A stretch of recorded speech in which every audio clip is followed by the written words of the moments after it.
Naaalala mo nung bata ka pa, sinasabi ng magulang mo, anak, mag-ipon ka sa bangko para ligtas. Ngayon, bilang adult, marirealize mo, hindi pala lahat ng sinasabi ng bangko ay para sa'yo. Minsan, para lang sa kanila.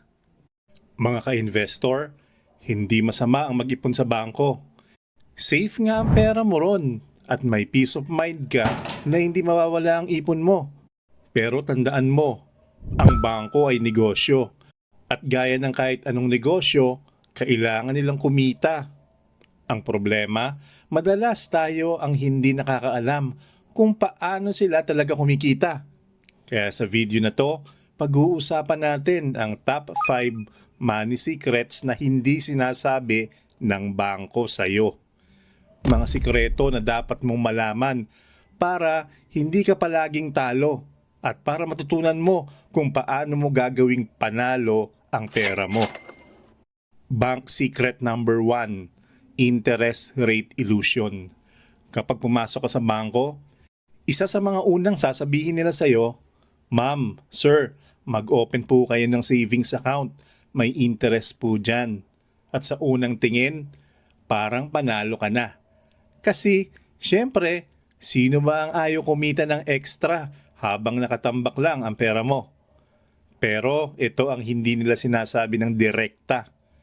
Kung kikita ka lang ng 1% interest kada taon, pero ang inflation naman ay 5%, ibig sabihin, lugi ka ng 4% sa tunay na halaga ng pera mo. Yes, tumataas ang bilang sa passbook mo, pero bumababa naman ang purchasing power ng pera mo. Halimbawa, may 100,000 ka sa bangko, pagkalipas ng isang taon, magiging 101,000 yan. Ibig sabihin, may kinita kang 1,000 na interest sa isang taon. Pero tandaan, subject pa rin ito sa final withholding tax na 20%. Well, sounds good na rin, di ba? Pero isipin mo naman ang presyo ng bilihin. Kung dati, ang 100,000 mo ay sapat na para sa isang taon na grocery ng pamilya mo, kapag tumaas ang presyo ng mga bilihin ng 5%, kakailanganin mo na ng 105,000 para sa parehong dami ng pagkain, bigas at pang-araw-araw na gamit. Ang nangyayari, tumataas nga ang pera mo sa papel, pero sa totoong buhay, nababawasan ang kaya nitong bilhin. Ito ang tinatawag na silent thief, ang inflation. At ito ang dahilan kung bakit maraming Pilipino ang nagtataka. Bakit parang hindi dumadami ang pera ko kahit nag-iipon naman ako? At syempre, hindi ito ipapaliwanag ng bangko sa iyo ng detalyado. Bakit? Kasi ang goal nila ay manatili ang pera mo sa kanila. Ang mahalaga para sa kanila ay hawak nila ang savings mo kahit na ang totoo, ikaw ay unti-unting nalulugi sa laban kontra inflation. Secret number 2, hidden fees and charges. Narinig mo na siguro ang matamis na salita ng bangko. No maintaining balance, free withdrawals, zero annual fees. Sounds very attractive. Parang wala ka talagang talo. Pero ang hindi nila agad binabanggit, kapag dumating na ang statement, bigla ka na lang makakakita ng misteryosong kaltas. 300 dito, 500 doon. Minsan maintenance fees, minsan service charge dahil nag-withdraw ka over the counter o kaya transfer fee kasi nagpadala ka sa ibang bank account. Maliit na halaga lang kung titingnan mo, pero kapag pinagsama-sama taon-taon, malaki na ring bawas sa ipon mo to. Halimbawa, ang 15 pesos lang kada transfer o 20 pesos kada balance inquiry sa ibang ATM, mukhang maliit. Pero isipin mo, kung madalas kang gumagamit ng ganitong serbisyo, maaaring umabot ng libo ang nawawala sa iyo taon-taon. At hindi mo man lang nararamdaman kasi paisa-isa lang ang bawas. At ito pa ang mas matindi. Madalas, hindi mo napapansin dahil automatikong ibinabawas sa account mo. Kaya minsan nagtataka ka, bakit parang lumiit ang balance ko kahit hindi naman ako gumagastos? Ayun pala, kinain na ng mga hidden fees. Kaya kung tatanungin natin, sino ang talo sa ganitong sistema? Siyempre ikaw. At sino naman ang panalo? Walang iba kundi ang bangko.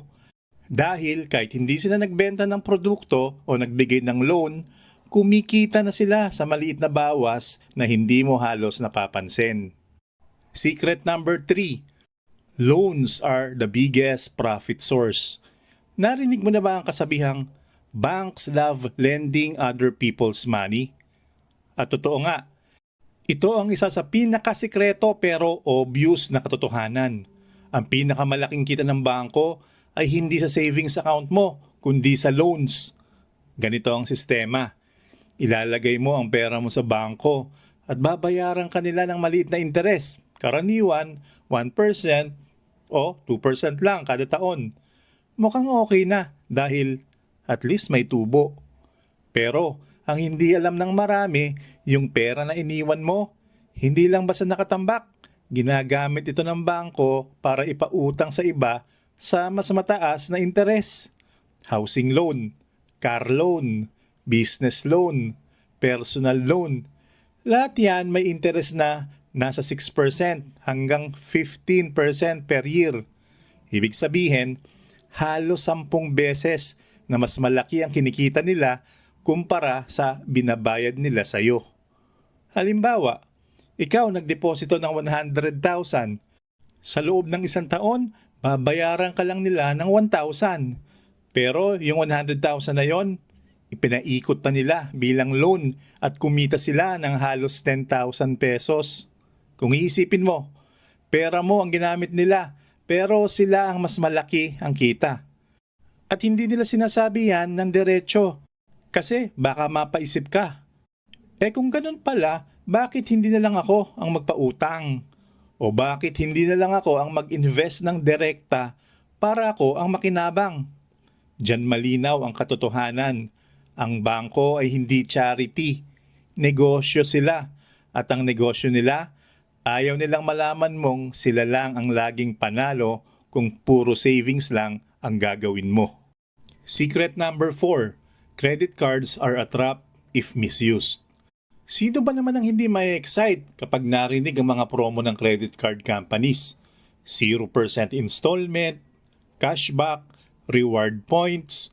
Parang napakagandang deal at para bang libre kang pinapagamit ng pera. Pero ito ang hindi nila sinasabi.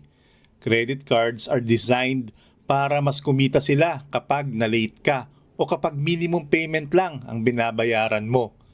Kapag hindi mo nabayaran ng buo ang balance mo sa due date, papasok agad ang interest charges. At hindi lang basta maliit na porsyento. Madalas, umaabot ito ng 30% o higit pa kada taon. At hindi lang doon nagtatapos. May kasama pang iba't ibang charges tulad ng late payment fees, over-limit fees, annual fees, at minsan pati service charge kung hindi mo ginamit ng tama. Kaya ang inaakala mong free perks, unti-unti palang nagiging malaking utang na mahirap takasan. Kaya karamihan ng Pilipino, imbis na gamitin ang credit card bilang tool para sa convenience at budgeting, nahuhulog sa tinatawag na utang cycle. Nagsimula lang sa maliit na swipe, pero dahil hindi nabayaran ng buo, lumobo ang utang dahil sa interest at penalties. At ito ang totoo, hindi sila kumikita ng malaki sa cashback o reward points na ibinibigay nila. Diyan lang sila nagbibigay ng maliit para ma-attract ka. Pero ang tunay na kita nila, nasa utang na hindi nababayaran ng buo dahil sa interest at penalties na mas malaki pa kaysa sa kinita mong rewards. Sa madaling salita, kung hindi ka disiplinado, ang credit card ay parang bitag na unti-unting hihigpit hanggang mahirapan ka nang makawala. Secret number 5. They want you to save, not invest. Kung mapapansin mo, lagi kang ine-encourage ng bangko na mag-open ka na ng time deposit o kaya dagdagan mo na ang savings account mo para mas lumaki ang interest. Ang totoo naman, safe ang pera mo kapag nakapark sa bangko. Hindi mawawala, hindi mananakaw, at insured pa ng PDIC hanggang sa isang certain limit. Pero ito ang hindi nila masyadong binibigyan diin. Maliit lang talaga ang kikitain mo ron. Habang iniisip mo na secured ang pera mo, hindi mo napapansin na napag-iiwanan na ito ng inflation. Ang bihira nilang sabihin ng direkta, may mas mataas na potential returns kung ilalagay mo ang pera mo sa investments tulad ng stocks, bonds, mutual funds o REITs. Doon, may posibilidad na mas mabilis lumago ang pera mo kaysa sa savings account o time deposit. Bakit hindi nila active pinopromote ito? Simple lang ang sagot.